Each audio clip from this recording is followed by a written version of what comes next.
In the first two sections of the categorical imperative, Kant explained that if morality exists, if there is such a thing as moral law, then the categorical imperative is true.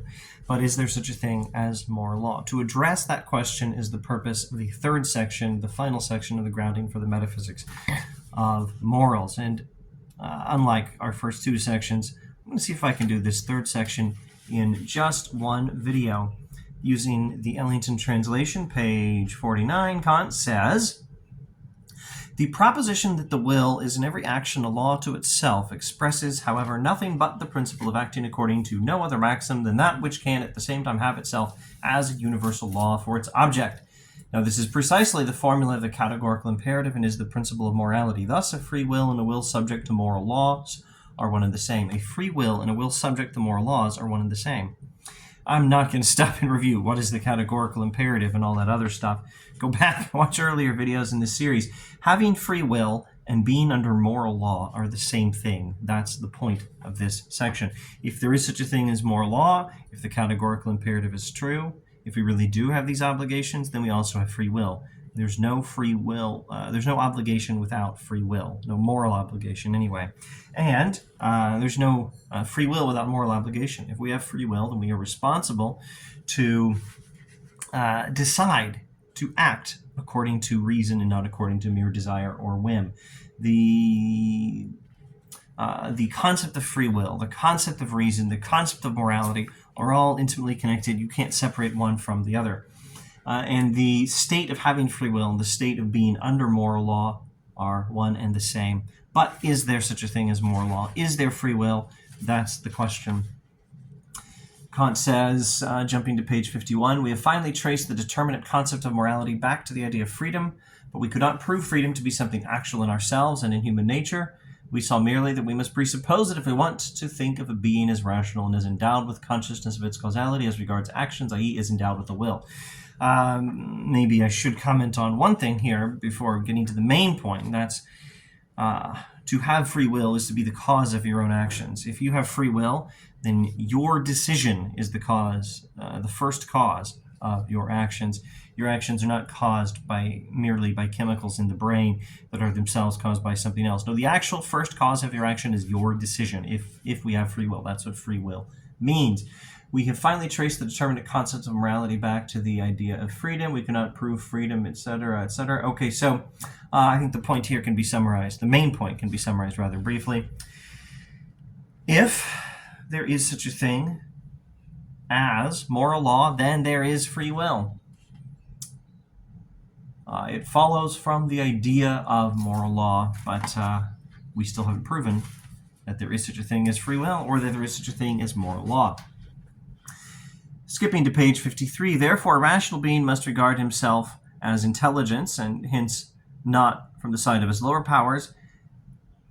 The actual word there is qua. "Therefore a rational being must regard himself qua intelligence, as intelligence, and hence not from the side of his lower powers, as belonging not to the world of sense, but to the world of understanding. Therefore he has two standpoints in which he can regard himself, and no laws of the use of his powers, and hence of all his actions. First, insofar as he belongs to the world of sense, subject to laws of nature, heteronomy. Secondly, insofar as he belongs to the intelligible world, subject to laws which, independent of nature, are not empirical, but are founded only on reason." Well, that was a lot of words. What the heck is he talking about? A human being, a rational being, but in general a rational being, but specifically a human being, must think of himself must think of himself, when we think of ourselves as intelligent, we must think of ourselves as not being purely matter, not belonging to the world of sense, but to the world of understanding, meaning we're not physical beings. We have non-physical minds or souls. That's the point. This is actually very standard, well, in some respects. It is standard, or resembles very standard, Plato, Augustine, Aquinas, Descartes stuff. Very standard, there is non-physical soul. The world is not made of matter, and in particular the soul is not made of matter. It's that sort of thing. When we think of ourselves as having reason, we must be thinking of ourselves not according to matter, but according to non-physical mind. That is the point.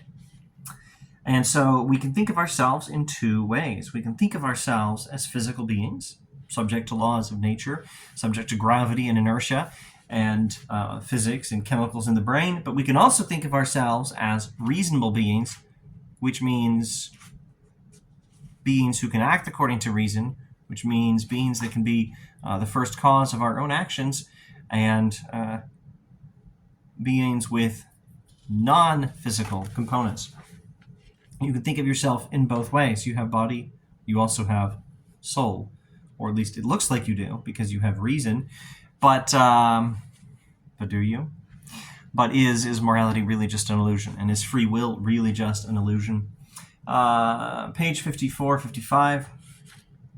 Therefore, even though on the one hand I must regard myself as a being belonging to the world of sense, yet on the other hand, shall I have to know myself as an intelligence and as subject to the law of the intelligible world, i.e. to reason, which contains this law and the idea of freedom, and hence to know myself as subject to the autonomy of the will. Same thing. You can think of yourself in two ways. Human beings must think of themselves in two ways. Physical, subject to laws of physics, but also reason, beings with reason, and therefore not purely physical. Consequently, I must regard the laws of the intelligible world as imperatives for me, and the actions conforming to this principle as duties. And so we think of ourselves as capable of being the first cause of our own actions, making free decisions. Here, of course, he's using freedom in the libertarian sense, as the terminology goes, meaning the ability to do or not do a thing. Other senses of freedom are different, like I really don't want to get sidetracked by this any further, but compatibilism is the term for being free and determined. It means free will and determinism are compatible. Compatibilism usually says free will is being able to do what you want to do, but if what you want to do is fixed, then you're free and determined.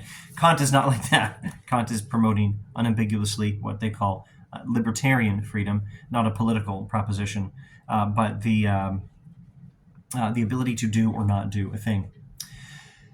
And thus, are categorical imperatives possible because the idea of freedom makes me a member of an intelligible world? So categorical imperatives are possible if we do have non-physical components. So let's pause and summarize what we've done so far. The first two sections of the Grounding for the Metaphysics of Morals explain that if there is such a thing as moral law, then the categorical imperative is true. The third section is addressing the question, is there such a thing as moral law? And if there is such a thing as moral law, then there is such a thing as free will, and vice versa, because the state of being free and the state of being under moral law are one and the same state. And do we have free will then? Is the question we have to look at if we want to understand whether there is moral law. And do we have free will? We might, if we are not merely physical beings. Page 56. Kant has been speaking of the illusion of a contradiction. This, I believe, is the contradiction between freedom and necessity, between thinking of ourselves as free and thinking of ourselves as subject to the laws of nature. And that contradiction rests on our thinking of man in a different sense in relation when we call him free, when we regard him as being a part of nature and hence a subject to the laws of nature. Okay, so I think the point there is that there's only an illusion of a contradiction between freedom and necessity. And the illusion happens when we don't think carefully enough and we think of human reason and decision in the same terms in which we think of humanity as physical and subject to the laws of nature. You need to separate the concept of freedom from the concept of a human being as a body existing in a physical world. Hence, it must be shown not only that both can coexist very well, but that both must be thought of as necessarily united in the same subject, etc. This duty, however, is incumbent solely on speculative philosophy in order that it may clear the way for practical philosophy. All right. Both can coexist very well. That is to say, being embodied creatures subject to the laws of physics and being free creatures with non-physical souls. Those can both be true. And both happen in the same person. And of course, the point here is not any, what's the word I want? I'm not sure I can find the right word. The point here is not any completely ridiculous and contradictory way of thinking of a human being as entirely determined by laws of physics, and free, separating two concepts. I don't think of the two things at the same time. We are physical beings, and we're also free, and just don't think of the two at the same time. It's nothing like that at all. It's a distinction. One aspect of us is the physical, one aspect is the non-physical. Physically, we are subject to the laws of nature, the laws of physics, and in the non-physical aspect of the human being, in the mind or the soul, we are not subject to the laws of nature, and neither of these is comprehensive. We are partly subject to the laws of nature, but we are completely free of them in our souls, in our faculty of making free decisions.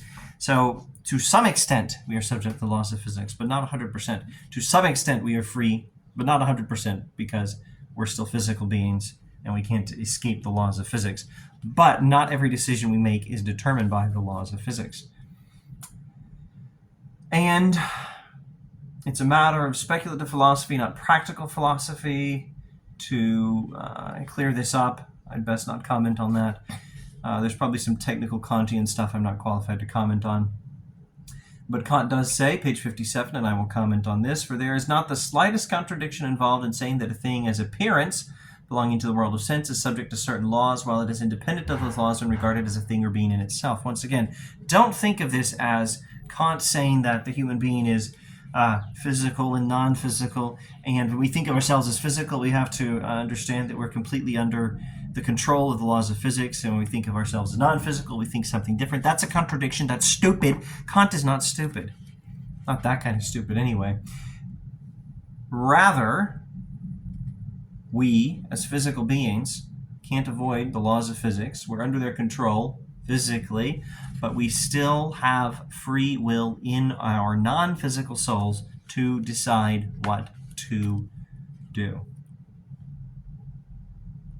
Within our power to do. But of course, the will is within its own power. That's a Kantian way of thinking, isn't it? The will is completely within its own power. I don't have the ability to flap my arms and fly to the moon. I may not have the ability to do many things that I would like to do or want to do or try to do because of physical limitations, but I have complete freedom to will to do what I want and completely will what is right. That's the point of the categorical imperative.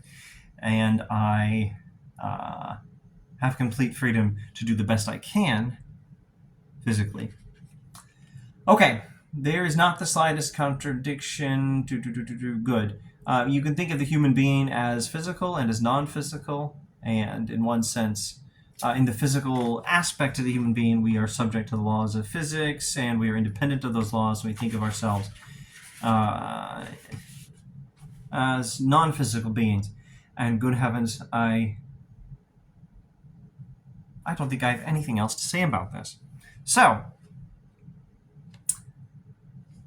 a 4-sentence summary might be appropriate if I can manage it. The first two sections, the categorical imperative, establish that if there is such a... The first two sections of the grounding for the metaphysics of morals establish that if there is such a thing as the moral law, then the categorical imperative is true. The third section asks whether there is such a thing as moral law and answers in two ways. It does not answer yes, but it does answer by saying, first, if there is such a thing as moral law, then we have free will, and vice versa, because to be under the authority of moral law and to have free will are one and the same state. And then finally, while we cannot prove that we have free will, it is possible that we do. It is perfectly reasonable to think that we do, and that's the right way to think of a human being as a reasonable being. But what sort of explanation for free will do we have, or what sort of argument for it do we have? We have no argument, as far as I can tell, but we do have an explanation, and the explanation is we have non-physical souls.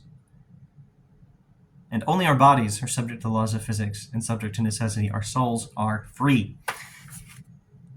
If you've watched this whole series, let me know. I'd be interested in knowing who actually watched the whole darn series on the grounding for the metaphysics of morals for these 30 or so weeks. Thanks for watching. Bye.